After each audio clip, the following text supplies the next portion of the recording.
Yo guys, Theo here on Common Sense. On my way home from the gym, you might be able to hear that I'm at the tail end of a cold, but today I could train as usual again. Quick little tidbit, by the way. If you're coming off a cold, the easiest muscle groups to train by far are the push muscles. It always is, to be honest, but chest, shoulders, triceps. But especially if you're coming off a cold, you want to go back to the gym, it won't elevate the heart rate as much as many back and leg exercises will. So start with the push muscles. Okay, today I want to talk about why I don't like rolling fast. OGs of the channel will know that it's something about that expression that just makes me cringe too. I guess because so many people are brought it up to me. Like, do you think I should do a rolling 48? So for you that don't know what it is, it's basically back-to-back fasting. So let's say you do a 72-hour fast, have a meal, you immediately start another fast. So there are many reasons why I don't like this. So first of all, it's just very, very extreme. The more aggressive and extreme something is, the less likely it is that you're gonna be able to keep up with it. People are like that too. Like what is the fastest way to lose weight? I have this much to lose. What is the fastest way? After slowly grinding up this fat on your body, you now wanna have the luxury of losing it very fast. Thing is, why is that even interesting? If we come up with, say you have 10 kilos to lose, you probably have more, but if you have 10 kilos to lose, we come up with the fastest way to do it. Well, if that also leads to you just regaining it, then why did it even matter? Did it even matter that it was the fastest way? Would it be better then if you could lose it at half the rate and then keep it off? That would be much, much better, right? So, and that kind of leads into that, it seems great. So I just fast, cut off a lot of weight, I just have a meal, I fast again. Thing is, this looks nothing, absolutely nothing like the way you're gonna live your life. I mean, of course, when you're losing weight, you're in a deficit. You're not gonna be in a deficit forever, of course, but you want it to look at least sort of like what it's gonna look like if you weren't even fasting, right? Maybe you would want to have the same amount of meals, but they're just a little bit smaller, so you're in a deficit. Maybe you'd like to pull out just one of the meals, but you want it to be somewhat similar, and you're just never gonna go about your life just not eating for days, having a meal, not eating for days. It's just not gonna happen. So I'm gonna talk about my experience about it in a bit and what I prefer instead. But another thing is, it makes it really hard to make training productive, because if we take weight training, that by the way everyone should do, even very fat people, they feel like, but weight loss is my priority. It might be your priority, but you don't even realize how much you have to gain from weight training. You're in a great spot. The more extra body fat you have, the easier you can build muscle in a deficit. Gaining muscle mass over time will just help you lose weight faster, because you raise your resting metabolic rate. You will burn more energy just existing, just as you sleep. But also, in my experience, especially if you are kind of new to training, you just take a lot of energy for the body to recover and build that muscle. Just not the protein that actually goes into making up the new muscle tissue, but you'll use a lot of energy just to build that muscle. That's something I saw with clients in the gym, and most of them are skinny fat, a little bit too much fat, a little bit too much fat, a little bit too little muscle. So I've been a PT in the gym, right? And when everything that we changed in their life was that they did 2 full body workouts per week, not only did they get stronger, but they lost weight. This is what I'm basing this off. It just takes a lot more energy to recover from, and you can take it from the body fat. So, when you break down muscle, it's going to be longer sometimes, but as a rule of thumb, a good workout, you're going to have to recover for 48 hours. We don't store protein other than in the tissue, but like we store glycogen, we have a glycogen storage to use for, just energy to move around. We have that in the liver and in the muscles, and we have body fat that we also can utilize for energy. But protein is only in, made up mass, muscles, skeleton, skin. That stuff, that's good stuff. We don't want to take from that. So you see, when you stimulate the muscle, you want to be eating protein for at least 48 hours until you consider doing another fast to get the maximum benefits from the weight training, right? So I did, back in the day, was newer to fasting, experimented more.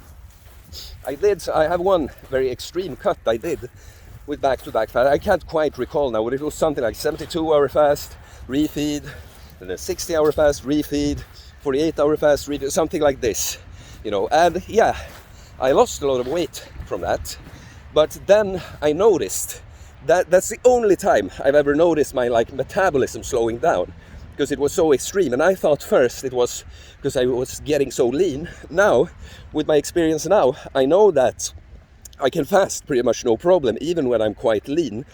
But I think it's the back-to-back fasting. You're depleting your body just too much, right?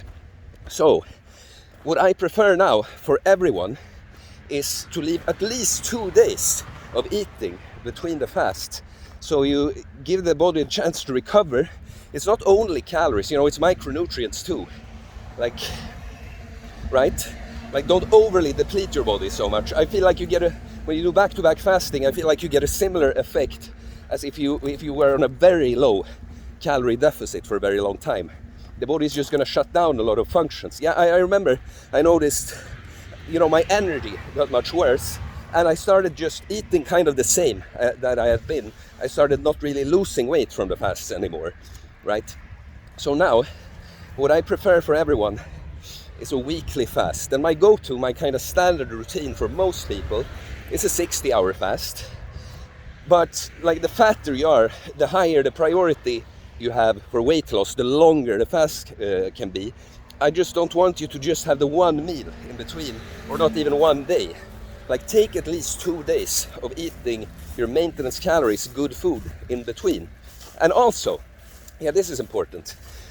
When you're doing this as a weight loss thing, when you're not already someone that's, good with their habits, like me, I can control my food intake always, but I will have bulked up a bit and cut off a bit of fat. But I mean, someone that has really excess weight, someone who's overweight, you not only have to do something to lose the weight, you have to build new habits, right?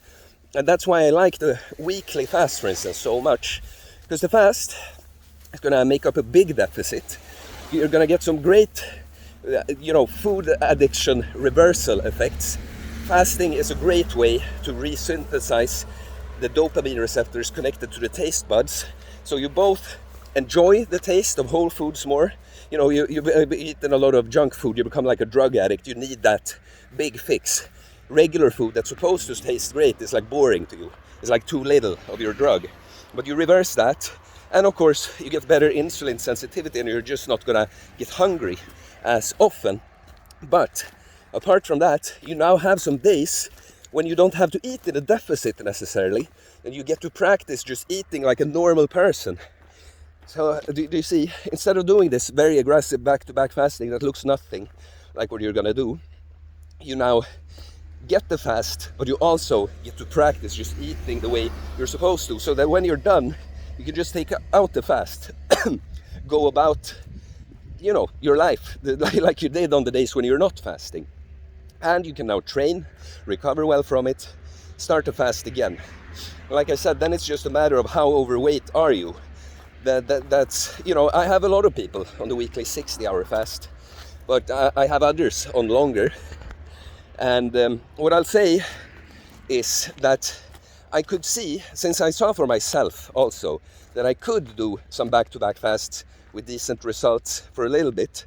Yeah, you could do that as a sort of boost. Okay, right now I'm gonna do 2 or 3 back-to-back fasts, but then you gotta, before you fuck your metabolism, you're gonna get back and just eat your maintenance of good food for a while. You see, there was something I was thinking about. Oh yeah, that's the last thing. Why I like the 60-hour fast as opposed to a 48 or 72 is the 48 or 72, when you take whole days like that, it's again, you go off somehow how it's gonna look when you're not fasting anymore. Because if you do 48-hour fast, for instance, you either start it in the morning, so you break it in the morning, or you start it in the evening, so you break it in the evening. And you're probably not gonna go, just be done eating in the morning or not eat until the evening, right? So I like to do, more than a 3-day or a 2-day fast, or 4 or 5, I like to do and a half day kind of fast. So a 60-hour fast what's great about that, instead of thinking really exactly how many hours you're fasting, is like how many days of eating do I take out. So what I do with most people and myself when I've done it, it's like you start it, you go about the Sunday as you eat normally. After dinner, now you're fasting. So Monday, no food. Tuesday, no food. And then on Wednesday, you break it when you'd normally break your daily fast. Right. So in conclusion, back-to-back fasting, too aggressive, too easy to just screw up. Yeah, it might initially yield faster results, but will they stick, you know? Will you, even if you manage to do, have you built any new habits that are sustainable from it? And will you be able to train and recover properly? Probably not. And that's why I prefer, even if you're not doing something as structured as a weekly fast, but I prefer it still, but leave at least 2 days of eating in between. So please leave a comment. What do you think? What have you tried? What's your experience? Are you successful with a rolling fast? Please let me know. You know, this is just my preference and what I've seen with myself and clients, but I'm not saying that no one can make it work at all. Yeah, I'm taking on coaching clients. Send me a message on Instagram to know about my different programs. And yeah, please subscribe for more content about fitness, fasting, losing weight, building muscle, self-improvement, stoicism, mental health, philosophy, mindset. It's a mindset, guys. Don't be so fucking aggressive. Do what works, not what you would like to work, because it seems to be the fastest when it's not, because you fail eventually. Okay, peace.